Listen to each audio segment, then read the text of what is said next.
Stiamo vivendo una vera epidemia di infezione da virus respiratorio sinciziale che nei bambini piccoli sotto l'anno, ma soprattutto nei bambini piccolissimi, provocano questa bronchiolite che sta, diciamo, intasando, ok, i pronti soccorsi e riparti di pediatria. 25 ricoveri nei reparti di pediatria dell'intera ULSS 2 nell'ultima settimana, principalmente neonati di 1 o 2 mesi, ma anche bambini di 1 anno e mezzo. Solo nella giornata di lunedì al Cafoncello in pediatria sono stati 10. Il virus respiratorio sinciziale è arrivato in anticipo quest'anno, con contagi a catena e conseguenti bronchioliti, e non è la prima volta. Nel 2014-2015 c'era stata un'epidemia, mi ricordo, e la causa di questa ripresa recrudescenza è dovuta al fatto che per 1 anno e mezzo, grazie alle manovre di distanziamento, mascherine e tutto quello che abbiamo dovuto fare per il Covid, il virus respiratorio sinciziale non ha circolato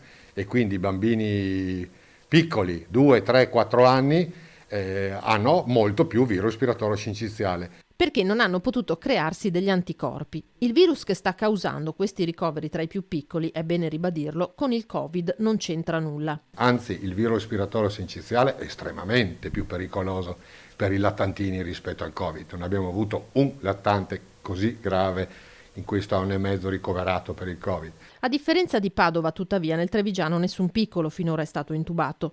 Gli attuali ricoverati al Cafoncello sono 5. Impossibile fare previsioni su come questa epidemia evolverà. È una situazione da cui dobbiamo porre attenzione, ci sono tutte le strutture per poter affrontare la situazione. È chiaro che crea qualche difficoltà sia per quanto riguarda i posti letto nei reparti di pediatria, sia anche per gli accessi di pronto soccorso. La malattia, che inizia come un raffreddore, si risolve in genere in 1 settimana. Una vera e propria terapia non c'è. Nei soggetti più fragili vengono somministrati anticorpi monoclonali.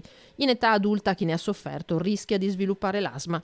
Nei confronti dei bambini di pochi mesi è dunque necessario fare attenzione. Se possibile anche i bambini molto piccoli, parlo di bambini 1-2 mesi, non portateli in luoghi molto affollati e per quanto possibile, se c'è il fratellino con il moccolo, cercate di distanziarli per quanto è possibile un po'.